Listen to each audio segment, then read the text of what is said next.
আলাইকুম। আমি আজকে অনেক প্রকৃত দর্শক একজন মানুষের সাথে আমি আজকে আসলে ওনার ইন্টারভিউ নিতে এসেছি।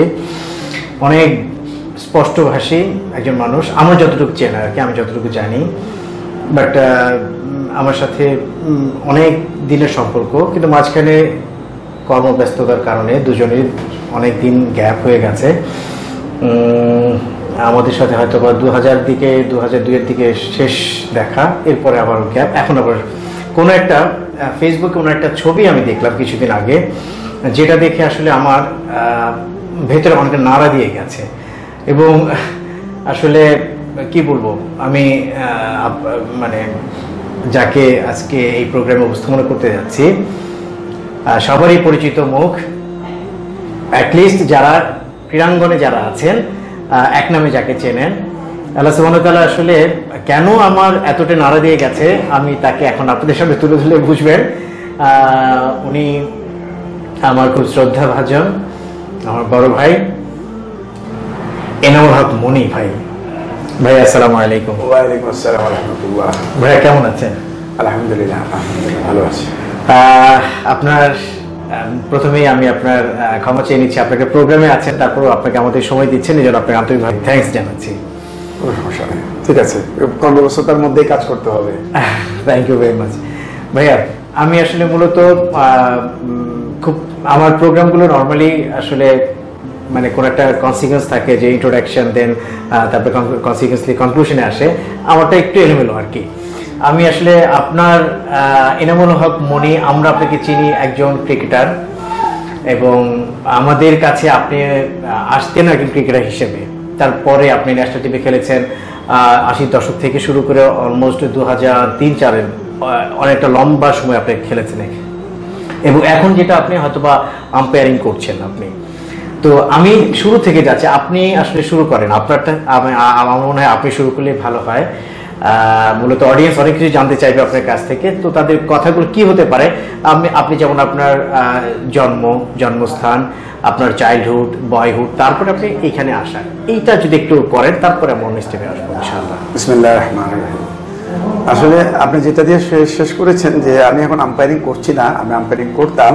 এখন আমি আম্পায়ারদের কোচ, বাংলাদেশ ক্রিকেট বোর্ডের আম্পায়ার ডিপার্টমেন্ট থেকে আমি দায়িত্বপ্রাপ্ত, এবং সাথে সাথে এখন আমি খেলার আমাদের ম্যাচ রেফারিং করি।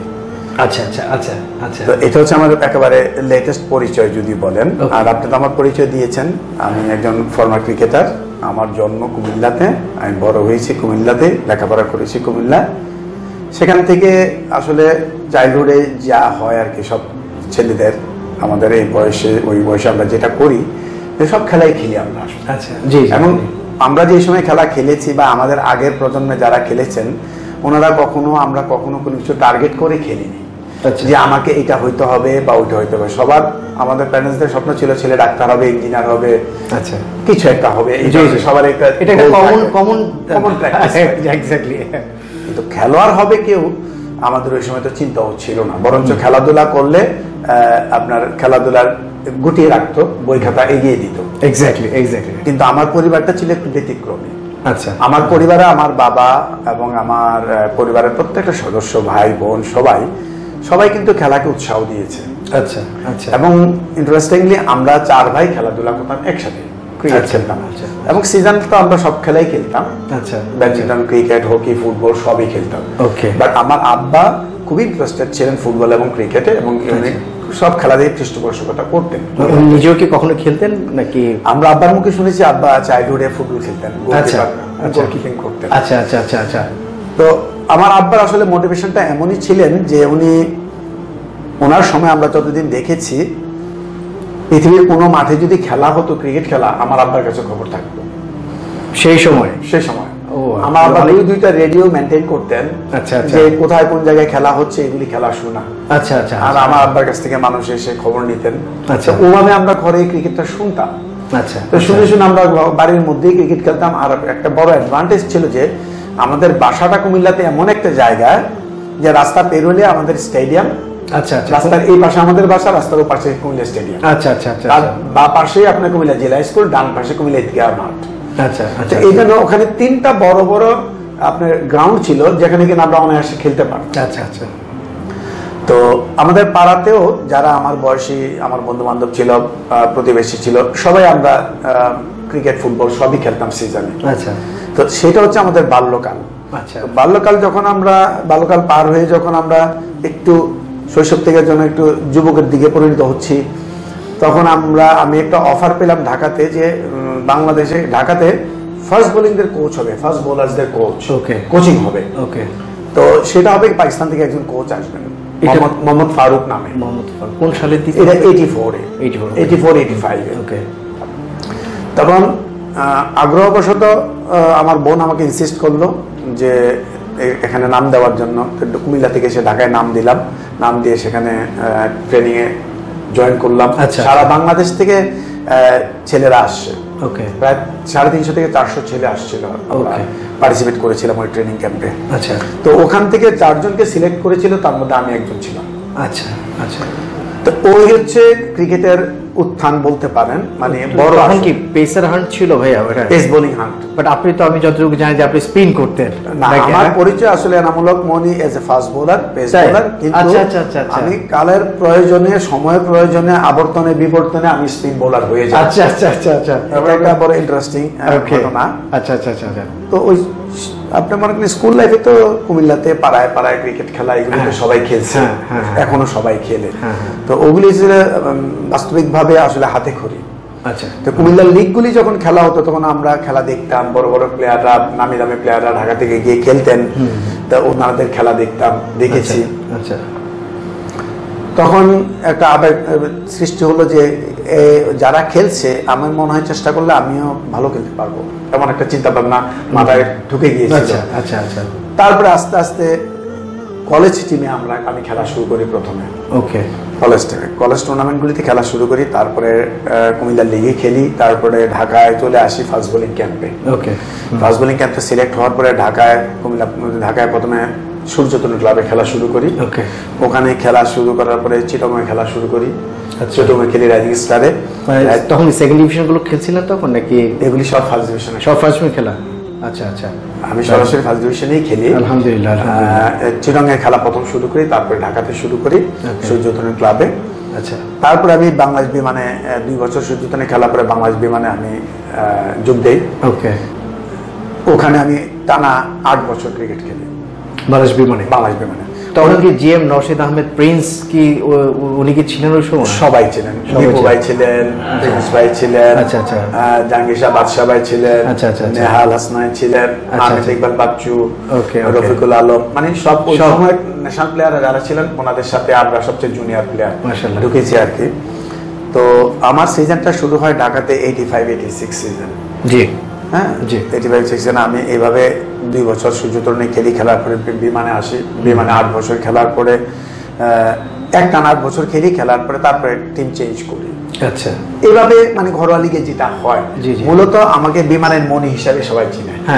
যে বিমানের মনি, আমাকে বিমান থেকে কেউ কোনোদিন দল ট্রান্সফার করে নিতে পারে না। আমি টোটালি বিমানে 11 বছর খেলেছি। মাশাআল্লাহ মাশাআল্লাহ। ঠিক আছে, তো এইভাবেই ক্রিকেট শুরু। আসলে তখনো চিন্তা করিনি যে এত বড় ক্রিকেটার হব বা সর্বোচ্চ পর্যায়ে ক্রিকেট খেলবো, বাংলাদেশেও যে আপনার ক্রিকেট খেলবে টেস্ট ক্রিকেট, সেটাও আমরা কখনো স্বপ্ন দেখি না। ঠিক আছে, তো আসলে সবকিছুই হচ্ছে কি একটা আমি মনে করি যে অনেস্ট চেষ্টার ফল। সবভাবে চেষ্টা করেছি, সততার সাথে কাজ করেছি, কষ্ট করেছি, একটা রিওয়ার্ড পেয়েছি আলহামদুলিল্লাহ। আল্লাহ সুবহানাহু ওয়া তাআলা সবসময় জানি যে যারা ধৈর্য ধারণ করে এবং আপনার কষ্ট করেন তাদেরকে একটা রিওয়ার্ড দেন। এই দুনিয়াতেও দিতে পারে, আখিরাতেও দিতে পারে। সো ডেফিনেটলি আমি খুবই ভাগ্যবান যে এই দুনিয়াতে আমি আল্লাহ আমাকে সুনামের সাথে বড় করেছেন। যা কিছু সবই আল্লাহর দেওয়া আলহামদুলিল্লাহ আলহামদুলিল্লাহ। অবশ্যই অবশ্যই।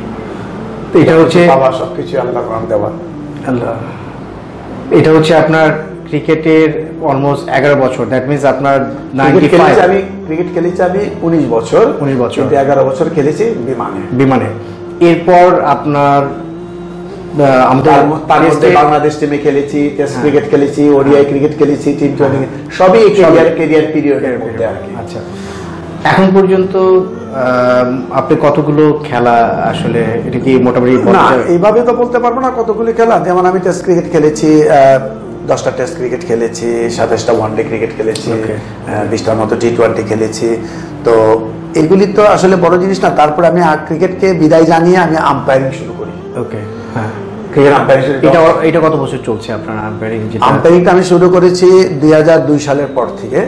তখন আমি ন্যাশনাল টিমের ক্রিকেট থেকে আমি রিটায়ার করেছি, জাতীয় দল থেকে রিটায়ার করেছি, কিন্তু ডোমেস্টিক ক্রিকেট আরো 2 বছর খেলেছিলাম। আচ্ছা, বিসাইড দ্যাট আমি ডোমেস্টিক আম্পায়ারিংটা শুরু করেছিলাম। জি জি।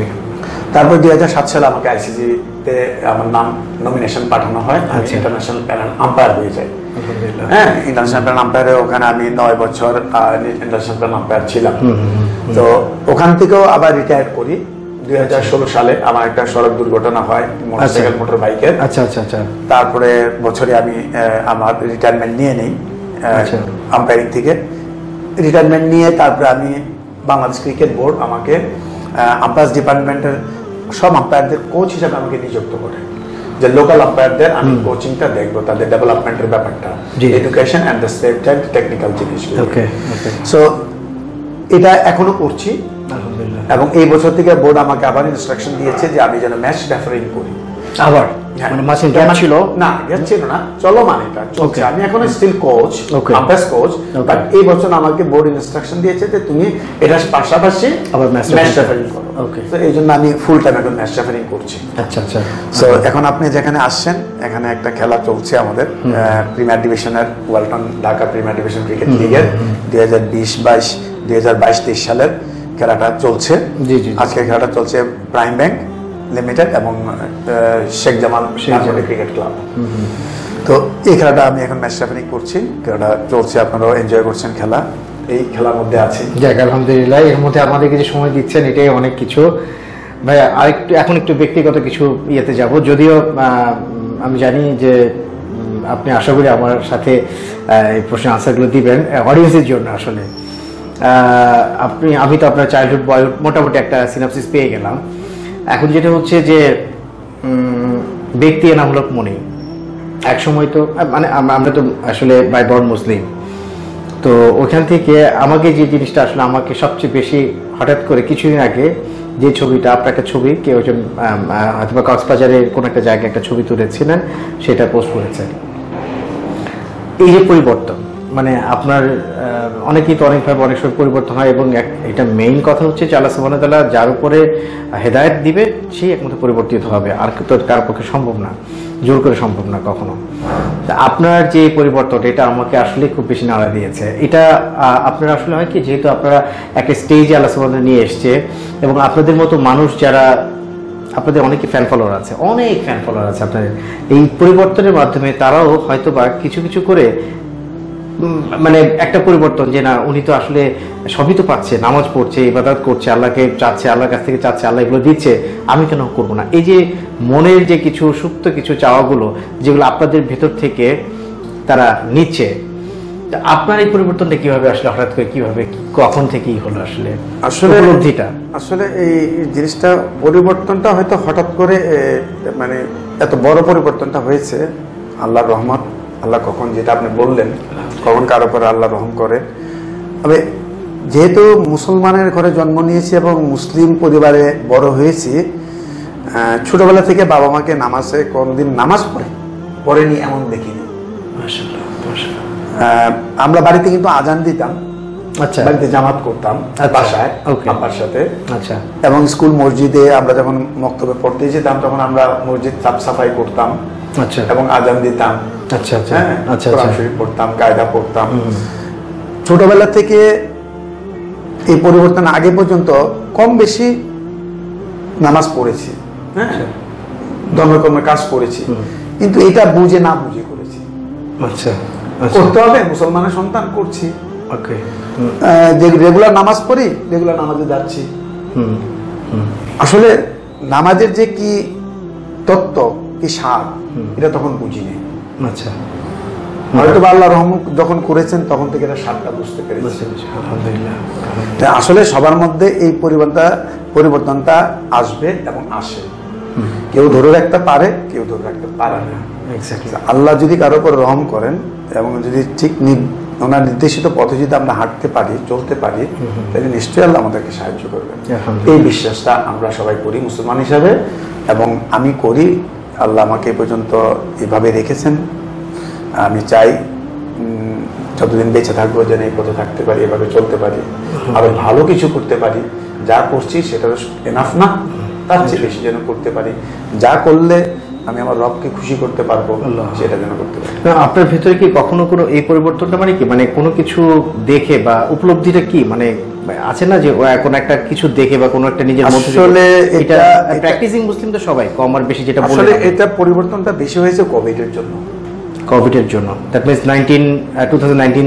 2020 থেকে যখন আমরা কোভিডের মধ্যে স্টাক হয়ে গেলাম, জি, আই স্টার্ট রিডিং হোলি কোরআন। আলহামদুলিল্লাহ, কোরআন শরীফ পড়া এবং তা বোঝার চেষ্টা করা শুরু করেছি। যে আয়াতটাই পড়ি এটার ভিতরে কি আছে একটু বুঝি। যখন তাফসীর, তরজমা, ব্যাখ্যা পড়া শুরু করলাম, তখন নিজের মধ্যে একটা পরিবর্তন, এই বড় পরিবর্তনটা আসে। আচ্ছা আচ্ছা আচ্ছা আচ্ছা। আসলে এটা কেউ ধরে আমাকে মসজিদে নিয়ে যায়নি বা বলেনি যে নামাজ পড়লে এইটা পাবা। জি জি জি জি। আমার মনে হয় যে একমাত্র মহিমান্বিত কোরআন পড়ার ফলে আমার এই পরিবর্তন। আল্লাহু আকবার। তো এটা আসলে কাউকে ভাষায় বোঝানোর মতো না, যে বুঝে বলবো। তো আমি চাই আমাদের ক্রিকেটাররা যারা আছেন তা কম বেশি সবাই কিন্তু নামাজ পড়েন, হেদায়েতের লাইনে আছেন অনেকে।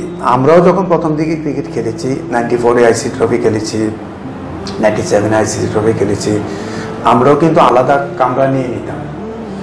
এবিকেএসপিতে আমরা ক্যাম্প করেছি, আমার রুমটা আমি নামাজের ঘর বানিয়ে ফেলতাম এবং অন্য কোনো রুমে আমরা শেয়ার করতাম। আচ্ছা, বিদেশে ট্যুর করলেও আমরা কিন্তু নামাজ পড়তাম। কিন্তু যেটা আমি আগে বললাম, তখনকার নামাজ আর এখনকার নামাজের মধ্যে আকাশ পাতাল তফাৎ। জি জি। তখন বুঝে না বুঝে পড়েছি, জি সত্যি কথা। জি জি জি জি।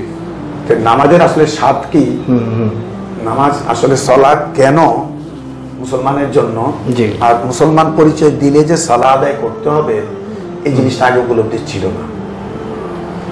যখন উপলব্ধিটা আসলো, এবং তখন উপলব্ধি আসলো যে আসলে সালাহ কিভাবে আদায় করতে হয়, জি জি, সহি তারিকা জি, কিভাবে করতে হবে, এবং কিভাবে করলে আমার মনের ক্ষুধা মিটবে, আমি আমার রবের সামনে দাঁড়িয়ে সালাহ আদায় করব, এই সালাহটা কিভাবে হওয়া উচিত,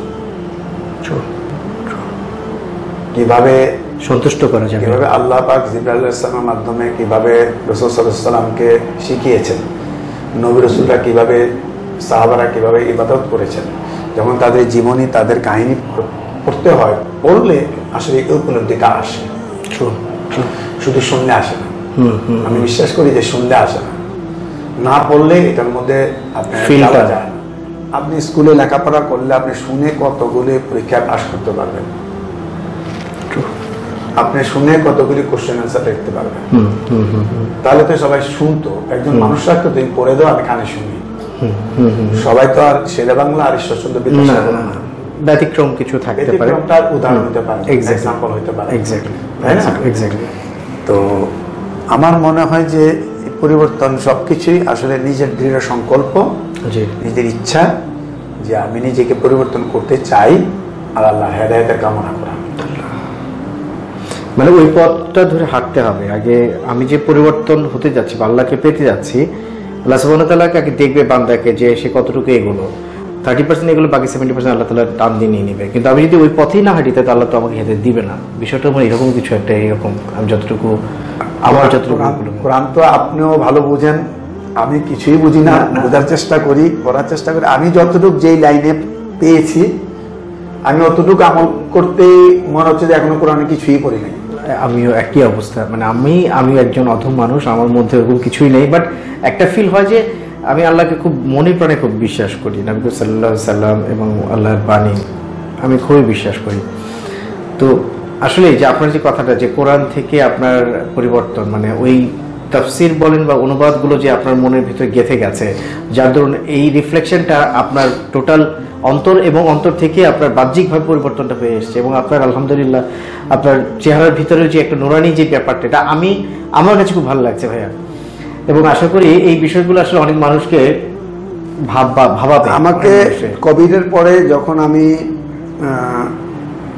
আমার কিছু পুরানো ফ্রেন্ডদের সাথে দেখা হয়েছিল, তখন আমাকে বললো যে তোমার এমন পরিবর্তন কিভাবে হলো, কিভাবে করলা, তুমি কিভাবে আগের জীবন ছেড়ে দিতে পারলা, তাহলে তো তুমি তোমার অনেক বন্ধু বান্ধব হারাইছো, মানে যাদের সাথে 2000 সাথে মিশতাম তাদেরকে হারিয়েছো।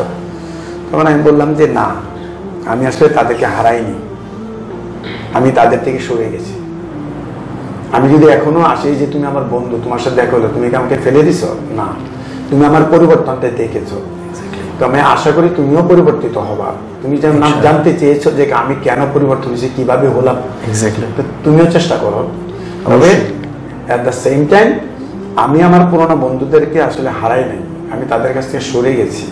এবং আমি নতুন যে বন্ধুগুলি পেয়েছি আমার মসজিদে, আমি চাই যে তুমিও আসো, তুমি এরকম কিছু বন্ধুর সংস্পর্শে আসো, আসল বন্ধু। ভাইয়া আপনার সন্তান কজন? আমার এক মেয়ে এক ছেলে। এক মেয়ে এক ছেলে। আর মানে আপনার বাবা হিসেবে সন্তানরা তো একজন লিভিং লিজেন্ড বলবো আমি। আপনি আমার বাবা একজন বড় ক্রিকেটার, এবং শুধু দেশ না বহির্বিশ্বেও যার খুব সুনাম আছে। ওই জায়গা থেকে ছেলে মেয়ের যেই এক্সপেকটেশনস বাবার কাছে থাকে, আফটার কোভিড আপনার যে পরিবর্তন, এখন বাবা হুজুর হয়ে গেছে, বিষয়টা আমি একটু টুইস্ট করি। মানে অনেকেই হয় কি, বিয়ের ক্ষেত্রে হয় কি, ছেলে দাঁড়িয়ে হলে না, মেয়েরা কি বলে না, দাঁড়িয়েওয়ালা ছেলে বিয়ে করবো না, দাঁড়িয়েওয়ালা ছেলে কেমন দেখতে দেখতে ব্যাকডেটেড মনে হয়, এটাই নর্মালি আসলে সবাই করে। তো আপনার তো ছেলে মেয়ের কাছ থেকে আপনার এক্সপেকটেশনসটা, মানে বাবা হিসেবে আপনার গুরুত্ব কতটুকু কমে গেছে না বেড়ে গেছে, এটা একটু যদি। আলহামদুলিল্লাহ, এই প্রশ্নটা যে আপনি আমাকে করবেন আমি চিন্তাও করি নাই, প্রশ্নটা করে ভালো করেছেন। আমার যতগুলি কথা আমি আগে বলেছি তার চেয়ে বেশি গুরুত্বপূর্ণ এই কথাটা। শুকরিয়া। কারণ আমি মনে করি যে আমার এই অনুষ্ঠানটা যারা দেখবে তাদের ফ্যামিলিতেও নিশ্চয়ই সন্ততি আছে, থাকবে অবশ্যই।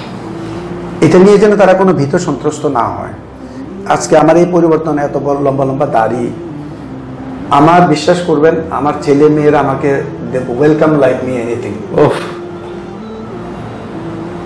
মানে কোনোদিনের জন্য বলে নাই যে বাবা দাড়ি কেটে ফেলো, শেভ করো। যখন দাড়ি আমি প্রথম যখন রাখা শুরু করেছি, কোনোদিনও বলে নাই। আমি কিন্তু আজকের থেকে মনে করেন যে এই কোভিডের আরো 10 বছর আগে থেকেও দাড়ি রাখার চেষ্টা করেছিলাম। তখন আমি বাসা থেকে বাধাপ্রাপ্ত হতাম যে শেভ করো না কেন, মেয়ে বলতো, মেয়ের মা বলতো, ঠিক আছে। কিন্তু যখন কোভিডের মোড়ে যখন আমার এই পরিবর্তন শুরু হলো, যখন আমি আনশেভ হওয়া শুরু করলাম, একদিনের জন্য বলেনি কেউ আজ পর্যন্ত যে দাড়ি কাটো না কেন। এবং আরেকটা মজার জিনিস, আমি যে সেলুনে গিয়ে চুল কাটাই, সেলুনের যে চুল কাটে সে হিন্দু। আচ্ছা। আগে যার কাছে সে মুসলিম ছিল। আচ্ছা। তো আমার প্রয়োজনের জন্য আমি ওখানে আর যাই না। তো আমি একদিন কিছুদিন আগে আমার সেলুনের ছেলেটাকে বললাম যে এই চুল কেটে একটু দাড়িগুলি দেখো তো ঠিকঠাক করে দাও, একটু কাটবা নাকি, একটু বেশি লম্বা হয়েছে না? স্যার আমি এটা কাজটা করতে পারবো না। হিন্দু, আমি কাজটা করতে পারবো স্যার, আপনি এটা খুব সুন্দর লাগে, আপনি গাড়িতে হাতে দিবেন না, আমি আপনাকে সেট করে দিছি, আপনি শুধু এটা বড় হইতে থাকবেন। একটা বিধর্মী লোক জানে যে দাড়িতে হাত দেওয়া ঠিক না। সে আমাকে ইনসিস্ট করছে যে না স্যার এটা কাটবে না। মাশাআল্লাহ, মাশাআল্লাহ। তার মানে বাবার গ্রহণযোগ্যতা সন্তানের কাছে, আমার কাছে আল্লাহ সুবহানাহু ওয়া তাআলা বাড়িয়ে দিয়েছে। আমার ছেলে মেয়েরা তারা খুবই খুশি এবং খুবই পছন্দ করেছে যে আমি দাড়ি রেখেছি। আমি তো এই খেলার জন্য আমি বিগত 4 বছর পরে প্যান্ট শার্ট পরছি। আচ্ছা আচ্ছা। হ্যাঁ, আমার পরিবর্তনের সাথে সাথে আমার কোনো পোশাক আশাকে আমি আর পরি নাই। আচ্ছা আচ্ছা। আমি শুধু পাঞ্জাবি পরতাম, মাশাআল্লাহ, আর জুব্বা পরতাম, মাশাআল্লাহ মাশাআল্লাহ। তো আমাকে আমার ক্রিকেট বোর্ডও কোনোদিন বলেনি অফিস যে আপনি এই ড্রেস পরে তো অফিস ডিউটি করতে পারবেন না। আচ্ছা আচ্ছা আচ্ছা। এবং আমাকে সবাই সাপোর্ট করেছে যে মনের ব্যাপারে ছাড় আছে। মাশাআল্লাহ। ওকে করতেছে, ও করতে দাও। মানে আল্লাহ সুবহানাহু ওয়া তাআলা আসলে যাকে যেদিকে যেতে চায় আল্লাহ কিন্তু সহজ করে দেয় কিন্তু প্রতিটা ব্যাপার। এবং আমার জানেন আমার এখানে আম্পায়ার ম্যাচ রেফারি যারা আছে, আমি মিটিং এ যাই বা ম্যাচে আসি, আজকেও যদি পাঞ্জাবি পাঞ্জাবি করে আসতাম আচ্ছা। কিছু বলতো না, কিন্তু আমি চিন্তা করলাম যে আমাকে আমার 2-1 ফ্রেন্ড এই ব্যাপারে হেল্প করেছে। আচ্ছা। আমার 3 জনের একটা গ্রুপ আছে। আচ্ছা আচ্ছা আচ্ছা ওনারা বললো কি যে আপনি প্যান্ট শার্ট পরে যান, ম্যাচ রেফারিং করবেন, প্যান্ট শার্ট পরে যান। এতে হবে যে কি আপনার এই পোশাকের সাথে আপনার এই গেট আপে মানুষ বুঝবে যে দাড়ি টুপি রাখলে প্যান্ট শার্ট পরা যাবে না, এটা ঠিক না। এবং দাড়ি প্যান্ট শার্ট পরলে দাড়ি টুপি রাখা যাবে না, সেটাও ঠিক না। Exactly exactly. এই জন্য আমার এই কথাটা খুব মনে ধরেছে এবং আমি চিন্তা করলাম এটা তো ঠিক। অবশ্যই। তখন আমি আবার এই শুধু খেলার জন্য এটা করি, আবার যাবো আবার চেঞ্জ করে ফেলবেন। আমার অফিস ডিউটি আমি চেষ্টা করতেছি অফিস ডিউটিটা মেনটেন করার জন্য Exactly. With proper dress. Exactly exactly. যে মাঠে আসলে ছেলেরা ডেকে আমাকে জড়ায় ধরে, সবাই জুনিয়র, হ্যাঁ, আমার হ্যাঁ। সাথে খেলার প্লেয়ার একজনও নাই। না না তা তো মুশফিক মাশরাফি শুধু আমরা যখন ছাড়বো তখন ঢুকছে। হ্যাঁ হ্যাঁ। হ্যাঁ, তা মুশফিক দেখতে তো এবার হজে মুশফিকের সাথে আমার একসাথে দেখা হয়েছে এই ক্লক টাওয়ারে। ওকে। না, গতবার হজে। আচ্ছা গত হজে। আচ্ছা আচ্ছা। তা আমি গতবার হজ করেছিলাম ওয়াইফকে নিয়ে। মাশাআল্লাহ। আল্লাহ আমাকে হজ করিয়েছে আগে, কিন্তু ওটা পেন্ডিং ছিল বিধায়, আলহামদুলিল্লাহ। তো তাকে নিয়ে করে আসলাম আর কি। তো ভালো লাগে যখন দেখি সব দিক থেকে সবাই সাপোর্ট করে, মাশাআল্লাহ মাশাআল্লাহ। প্লেয়ার থেকে শুরু করে হাটে বাজারে বন্ধু বান্ধবের। আমি কয়েকটা club member, Uttara club member, তারপরে কুমিল্লাতে Comilla club member, board club member, বিভিন্ন ক্লাব, সোশ্যাল ক্লাব আগে যখন ছিলাম এই লাইফের আগে মেম্বারশিপ গুলি এখনো আছে। কিন্তু যখনই ক্লাবে যাই নামাজ পড়তে, মসজিদ আছে আমাদের, বেকারি আছে আমাদের, সুইমিং পুল আছে, জিম আছে, আমরা যাই, কিন্তু আমি স্পোর্টসম্যান, স্পোর্টস ব্যাকগ্রাউন্ড, আমাকে যেতে হয়, আমি রেগুলার সুইম করি। একটা যে সাপোর্ট, মানুষের যে একটা আন্তরিকতা, গ্রহণযোগ্যতা, আমার মনে হয় আমার আগের লাইফে আমার 10 ভাগের 1 ভাগও করে। এটা আল্লাহ তাআলা করে দেয়, একটা সম্মান আমি আল্লাহ তাআলা। 10 ভাগের 1 ভাগও ওই রকম রেসপেক্ট আমি মনে হয় পাইনি। I do agri 100%। কারণ এটা এই পরিবর্তনের সাথে মানুষ যেভাবে আপনাকে রেসপেক্ট পে করতেছে, আমি যে ক্রিকেটার ছিলাম এনামূলক মনি, এটার জন্য আমি 10 ভাগের 1 ভাগও সম্মান পাইনি। অডিয়েন্স আপনারা শুনেন আমাদের কথাগুলো, মনিভাইয়ের কথাগুলো আপনারা শুনেন, মানে এটা কিন্তু বানানো কোনো কিছু না, মানে জীবন থেকে নেওয়া প্রতিটা কথাই এটা আসছে।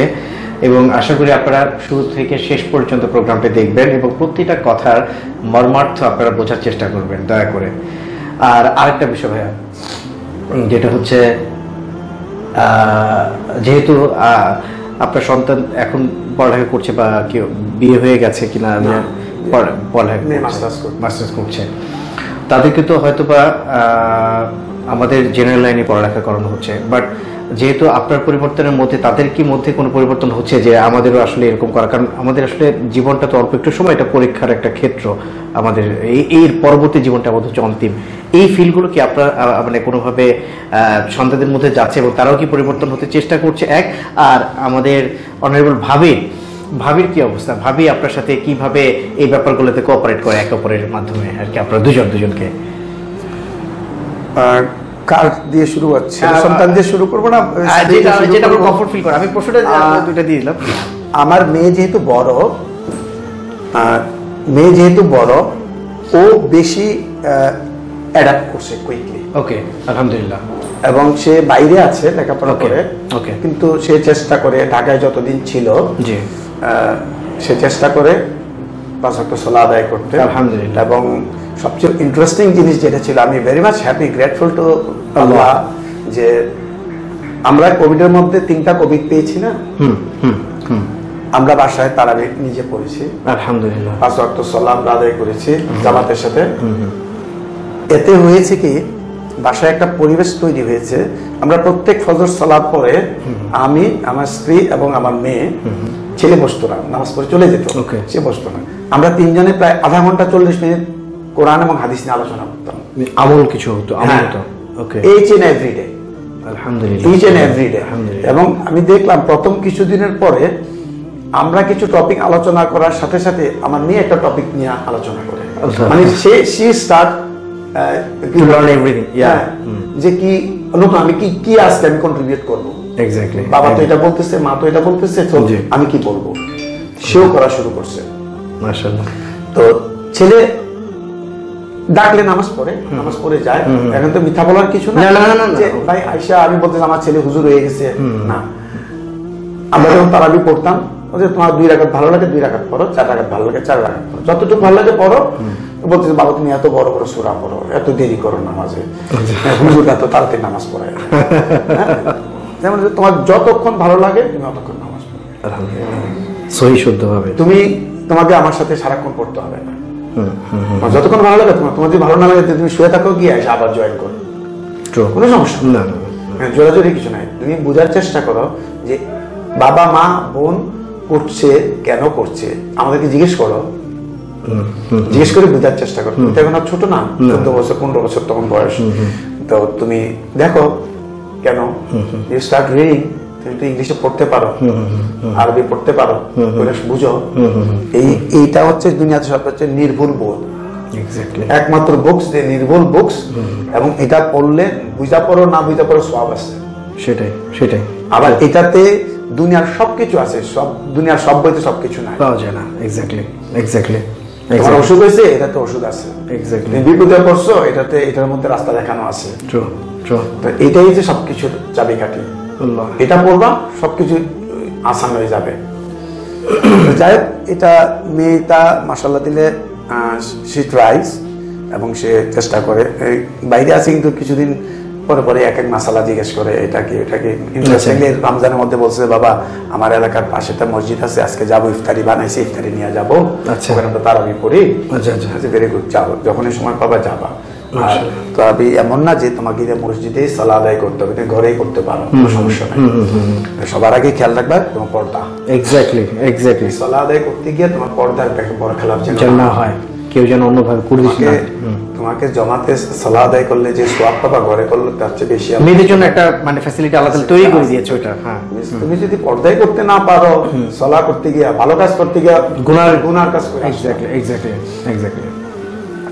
এই গেল এই পার্ট। স্ত্রী পার্ট যদি বলতে যাই তাহলে আমি ডাউন হয়ে যাব। না, ডাউনে কিছু নেই, আল্লাহ সুবহানাহু হেরে দেবে। ভাবি বাই প্রফেশন কি, আর তারপরে উনি আপনার সাথে কিভাবে। সে বাই প্রফেশন চাকরিজীবী, আলহামদুলিল্লাহ, বাট আমলের দিক দিয়ে আমি ওর ধারে কাছে নাই। ও আল্লাহ, আমলের দিক দিয়ে যদি বলেন তাহলে আমি যদি 1 করি ও 1000। আমলের দিক দিয়ে মানে আমরা তো বাড়িতে শুনি যে, আমরা দেখছি যে সবসময় আমার মাকে দেখছি, বাবাকে দেখছি আমল করে করছেন, ছোটবেলায় দেখছি। কিন্তু আমি আমার স্ত্রীকে যেটা দেখছি, মানে ওরা 6 বোন, আচ্ছা, কেউ তো ওর ধারে কাছে নাই, আমি ওর ধারে কাছে নাই। মাশাআল্লাহ দিলে she is very good in this case, মানে চিন্তার বাইরে। এমন হয়, আমি ওকে বলি যে তুমি কি সূরা সিজদাটা পড়ছো? বলে যে হ্যাঁ পড়ছি। ভালো করে পড়ো, পারলে মুখস্থ করে নিও। 7 দিন পরে বললো মুখস্থ করে। আলহামদুলিল্লাহ। মানে আমি কোন সূরা যদি আমার ভালো লাগে, যেগুলি ভালো লাগে আমি চেষ্টা করি মনে রাখে না, সব পুরাটা মুখস্থ। এখন তো বয়স হয়ে গেছে, বিশেষ বিশেষ কিছু আয়াতগুলি এগুলি মুখস্থ করার। তো হাফেজ সাহেব আছে, বললাম যে তুমি ইয়ে করো, তাহলে সূরা সিজদা যখন শিখছো সূরা ইনসানটা দেখো, সূরা দাহরটা পড়ো। আচ্ছা। আমাকে গত পরশুদিন বলতেছে আমি তো দাওয়াত মুখস্থ করে ফেলছি। আলহামদুলিল্লাহ। ওকে কিছু বললে আমার বিপদ হয়ে যায়। মুখস্থ করে বসে থেকে 7-8 দিন। বিকজ ঘটনাটা কি, ও সারা রাত জাগে। আচ্ছা। সারা রাত সে তার মতো ইবাদত করে, আমল। আচ্ছা। এবং সূরা মুখস্থ করে। মাশাআল্লাহ। আর আরেকটা ভালো গুণ আছে তার, যেটা আমার মধ্যে নাই, আমি পারি না, যে প্রত্যেকদিন আসরের পরে কোরআন শরীফ পড়ে এবং ফজরের পরে কোরআন শরীফ পড়ে। মাশাআল্লাহ। আমি মসজিদ থেকে ফিরে আসার পরে দেখি যে কোরআন শরীফ পড়তেছে, তাই বলে একটু শোভা না, বলছে তুমি শুয়ে পড়ো, আমি শেষ করে নিই। তোমার এই প্র্যাকটিসটা আমার দরকার। আমি পড়ি, কম পড়ি, আমি মোবাইলে থাকে তো, আমি মসজিদে বসে পড়ি, অথবা ঘরে এসে কয়েক লাইন পড়ি, একটা সূরা যেটা ভালো লাগতেছে বা নতুন একটা সূরা পড়লাম। হ্যাঁ, সূরা তো আল্লাহ সবগুলি পড়া হয়ে গেছে, কিন্তু এখন যেগুলি 30 আয়াতের আছে, 40 আয়াতের আছে, 14 আয়াতের আছে, এগুলি মুখস্থ করার চেষ্টা করতেছি। কারণ ওই হাফেজ সাহেবদের মুখে শুনি তার চেয়ে বেশি ওয়াক্তের নামাজ যখন মসজিদে পড়তে যাই, 5 ওয়াক্ত সালাত পড়তে গেলে 3 ওয়াক্ত জাহিরি কেরাতে যখন পড়ে, সূরাগুলি শুনতে শুনতে আল্লাহ পাক আমার একটা ভালো ক্ষমতা আছে কি, আমি শুনতে শুনতে মুখস্থ করে ফেলি। আলহামদুলিল্লাহ, আলহামদুলিল্লাহ। আমি শুধু একটা মসজিদে শুক্রবার সকালে যাই সূরা সেজদা সূরা দাহর পড়ে বলে। আচ্ছা, শুধু এটা শোনার জন্য। আচ্ছা আচ্ছা আচ্ছা, শুক্রবার ফজর নামাজ। মাশাআল্লাহ, আমি মাশাআল্লাহ। আমার যে মসজিদে রেগুলার যাই এটাতে যাই না, কিন্তু উনি পড়ে না। আচ্ছা আচ্ছা, হ্যাঁ, তো যাই, ও শুনে শুনে কিন্তু মুখস্থ হয়ে যায়, আলহামদুলিল্লাহ। শুনে শুনে মুখস্থ হয়ে যায়। আচ্ছা, কোন মসজিদের ইমাম সাহেবের গলা সুন্দর, কারিয়ান, হ্যাঁ, কেরাত ভালো করে, ঘুরে ঘুরে নামাজ পড়া, এটা ছোটবেলায় ছিল। আচ্ছা আচ্ছা, তখন হয়তো লেখাপড়া ফাঁকি দেওয়ার জন্য যেতাম, এখন যাই মনের খোরাক মেটানোর জন্য। True true true. এখন এটা মনে একটা ফ্যাক্ট ভাইয়া, ফ্যাক্ট বলতে একটুখানি ইন্টারফেয়ার করি আপনাকে। আমি কিছু মসজিদে নামাজ আদায় করি, অনেক মসজিদ আছে, সবই আল্লাহর ঘর, আসলে এটা ওইভাবে আমি বোঝানোর জন্য বলছি, আসলে কি শেয়ার করছি। আজাদ মসজিদ, গুলশান আজাদ মসজিদ, এই মসজিদ যখন আমি কখনো নামাজে যখন যাই, মানে অন্যরকম ফিল কাজ করে, যে আমি মনে হচ্ছে যে someone definitely he is in front of me, এই জিনিসটা ফিল হয় তখন। আবার অন্য কোনো জায়গায় যদি আসি, হয়তো ওই ফিলটা দিতে পারি না, আসলে শয়তান তো সবসময় আমাদের উপরে তো করে। কিন্তু এই আপনার কথাটা একবারেই একমত, যে কিছু কিছু তেলাওয়াত, কিছু কিছু এই যে একেবারে গেঁথে যায়, মসজিদ ভেদ করে বা স্থান, এই সব কিছু মনে হয় ফ্যাক্ট। এটা একটা আমি আপনাকে দাওয়াত করব, আমি যে মসজিদে সালাত আদায় করি উত্তরা 3 নম্বর সেক্টর 12 নম্বর বাদশাহ টেক মসজিদ বলে। আচ্ছা আচ্ছা, ইমাম যিনি আমাদের এখানে যিনি খতিব, হ্যাঁ হ্যাঁ, মাহমুদুল হক সাহেব। আচ্ছা আচ্ছা, আমরা মাঝে মাঝে আমাদের একটা গ্রুপ আছে, আচ্ছা। বড় গ্রুপ হয়ে যায় না নামাজ হ্যাঁ, পড়লে, হ্যাঁ, হ্যাঁ, হ্যাঁ। আমরা আলোচনা করি যে কেউ যদি মাহমুদুল হক সাহেবের পিছনে নামাজ পড়ে তার সূরাগুলিকে কেরাতগুলি শুদ্ধ করতে না পারে, ওর মতো দুর্ভাগা আর নাই। এত স্পষ্ট পড়ে, এত সুন্দর করে, এত ধীরে পড়ে, মাশাআল্লাহ। মানে এটা আমি তো নিজে সাক্ষী। আমরা আসলে সূরা শিখছি, উনি তো হাফেজ সাহেব, ওনার কথা আলাদা। আমরা তো শুনে শুনে শিখছি, কায়দা করে শিখছি। Exactly exactly. কত ভুল ছিল, যখন কোরআন শরীফের সাথে মিলাই তখন দেখি যে কত জায়গায় ভুল। কিন্তু মাহমুদুল হক সাহেবের গলায় শুনি না খুব মজা পাই, যে এই যে আমার ঠিক হতেছে, আমি এখন ঠিক পড়ি। আচ্ছা, এতদিন ভুল পড়তাম, এখন ঠিক করছি। তো এই যে একটা সুবর্ণ সুযোগ মসজিদে গিয়ে নামাজ পড়া, যে মনের ক্ষুধা মিটানো, জি, এবং তৃপ্তি সহকারে মসজিদ থেকে ফিরে আসা। জি জি জি। আমার কাছে সালাটা মনে হয় এমন কি নামাজ, যে আমি কি স্যাটিসফাইড যে আমি যে নামাজ পড়লাম, আমি যে সময়টা ব্যয় করলাম কার জন্য, আল্লাহর জন্য করছি, আমি তো কার সাথে ধোঁকাবাজি করব?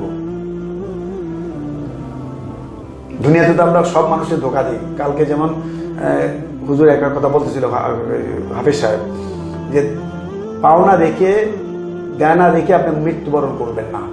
একটা এক্সাম্পল দিছিল এক ভদ্রলোকের, শর্ট করে বলি, যে সাভারের এক ভদ্রলোক 12টা বাড়ির মালিক, ছেলে মেয়েদেরকে তো দোকান পাইতে কিনা অজস্র খাওয়াইছে, গোস্ত দোকান থেকে গোস্ত আছে, মুদি দোকান থেকে মুদি আছে, এই দোকান থেকে সে আছে। মৃত্যুর পরে যখন দোকানদাররা পাওনা নিতে আসছে, এক ছেলে মেয়ে টাকা পয়সা দেয় না, কিন্তু লোক তো 12টা বাড়ি রেখে গেছে। তাহলে আল্লাহ কাছে জবাবটা দিবে কি? এই জন্য উনি আমাদেরকে টিপসটা দিল, যে কোনোদিন জীবদ্দশায় কোনোদিন দেনা রেখে যাবেন না। ছেলে মেয়েদের জন্য বিল্ডিং রেখে যাওয়ার দরকার নাই, আগে আপনি দেনা শোধ করে মরেন। মৃত্যু হবে আপনার দেনাবিহীন। আপনার মারা যাওয়ার পরে আপনার সম্পত্তির জন্য ছেলে মেয়েরা বসে থাকবে, কিন্তু আপনার দেনা শোধ করবে না কেউ। একেবারে বাস্তব। তো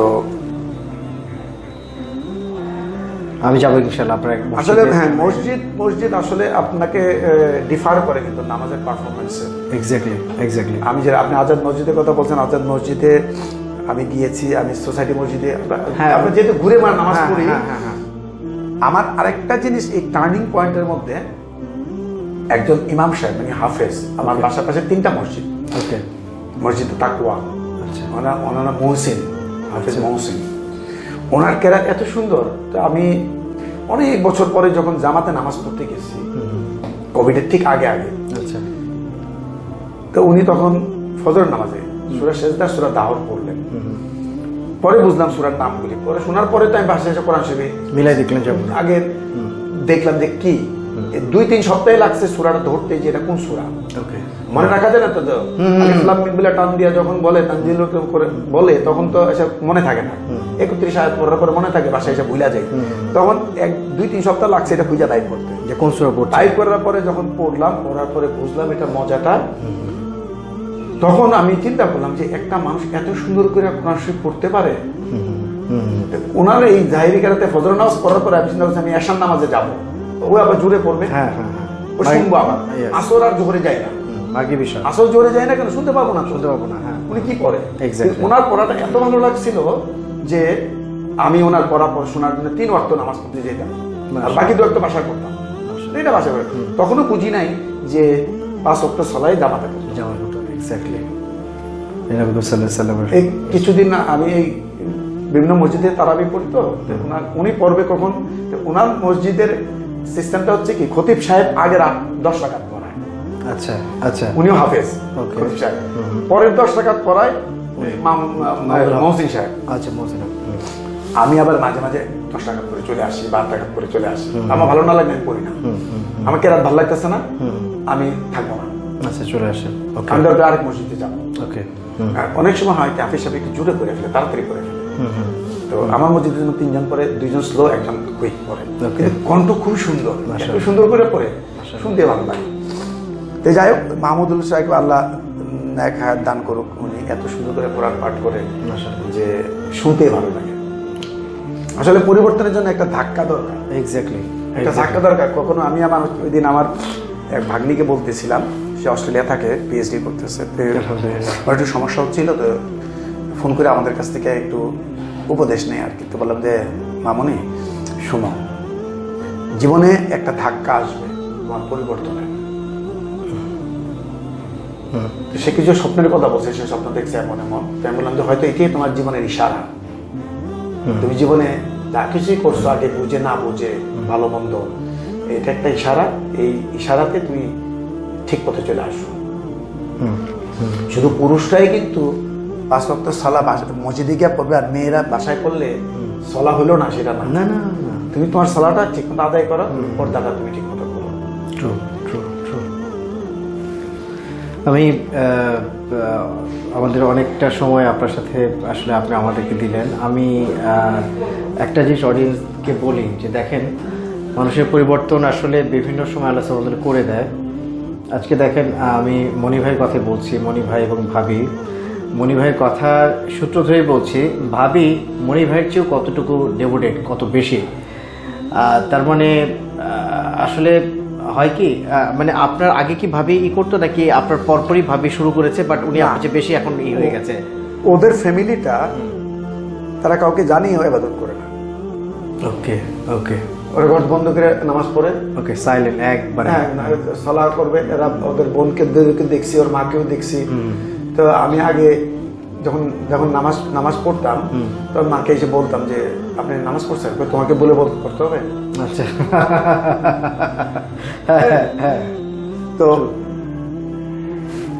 কিন্তু ওই পরিবর্তনটা কি, যে ভালো করে বোঝাটা কিন্তু কোভিডই আমাদেরকে হেল্প করেছে। কোভিড তো আমাদেরকে বিশাল শিক্ষা দিয়ে গেছে, অনেক কিছু, ঠিক না? জীবনটাকে পরিবর্তন করেছে, যার জন্য পরিবর্তন হয়েছে, সোনার পরিবর্তন করেছে, মানে সোনার মানুষ বানাই দিছে। আবার অনেকে ডাকাত বানাই দিয়ে গেছে, যার কিছু ছিল না সে ডাকাত হয়ে গেছে। তো যাই হোক, আল্লাহ সবাইকে হেদায়েত করুক, আল্লাহ যারা বুঝে ভালো বুঝ দিক, সবাই সৎ পথে চলতে পারে, ভালো পথে চলতে পারে। আমি একটু ইন্টারফেয়ার করি ভাইয়া, সেটা হচ্ছে অনেক অডিয়েন্স আমাদেরকে কমেন্ট করে এরকম যে আপনারা দাড়ি রাখা মানুষকেই আপনার সাথে ইন্টারভিউ নেন বা করেন, তাদের ভিতরে কি এমন পরিবর্তন হয় বা কেমন, অনেকেই প্রশ্নগুলো করে।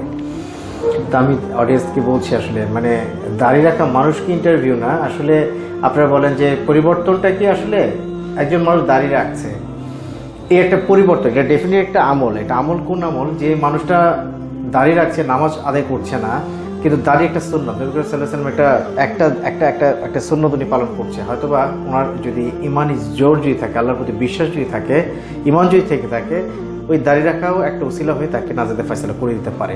কিন্তু অনেকে বলে যে দাঁড়িয়ে রাখছে, নামাজ আদায় করছেন, আপনারা কেন লোকে নিচ্ছেন বা এই ধরনের প্রোগ্রামগুলো কেন করছেন, মানে কিছু ভ্রান্ত কিছু কমেন্ট আসে, আসলে অনেক ধরনের বিভিন্ন ইয়েতে আসে। Everybody has freedom to speak, exactly, exactly. বলুন।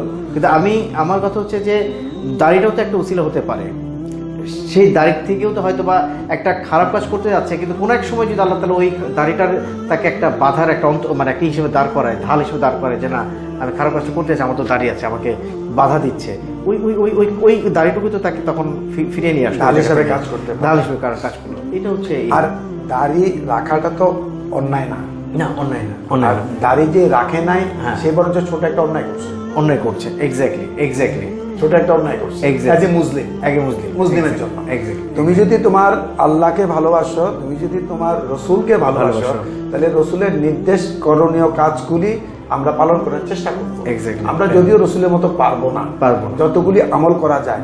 আমার দাড়ি রাখতে তো কোনো পয়সা করে লাগবে না, কিচ্ছু না, আমার কোনো অতিরিক্ত ঝামেলা নাই, না, না, তাই না? না, না। দাড়ি রেখে দেখো না আগের চেহারা আর এখনকার চেহারা কোনটা ভালো লাগে, কোনটা ভালো লাগে? হ্যাঁ, আল্লাহ যদি দাড়িতে নিয়ামত না দিত তাহলে কোটি কোটি মানুষ দাড়ি রাখতো না। আর যারা দাড়ি ছাড়া আছে আমাদের চেয়ে বেশি পরেশগার হইতে পারে, নামাজ দিতে পারে, কিন্তু তারা কিন্তু এক জায়গায় পিছিয়ে আছে, রসুলের সুন্নাহ করে। Exactly exactly exactly. তাহলে কিভাবে বুঝবো? আমার ওই ইমাম সাহেব যার কথা বললাম, মাহমুদুল হক সাহেব, উনি সুন্দর সুন্দর রেফারেন্স, উনি he is from Dhaka university. কথা বলবে একেবারে মেপে চুপে, গলার ভয়েস কোনোদিন রেজ হবে না। মাশাআল্লাহ। মানে আপনি ইমপ্রেস হয়ে যাবেন যে একটা মাওলানা কিভাবে নিজেকে মানে ধরে রাখতে পারে। কথা 40 মিনিট স্পিচ, 50 মিনিট স্পিচ দেয় জুমার দিন, মনে হয় যে 15 মিনিট কথা বলছে। মিষ্টভাষী, একটা কথাও কোরআনের বাইরে বলবে, মানুষ শুনবে না কেন?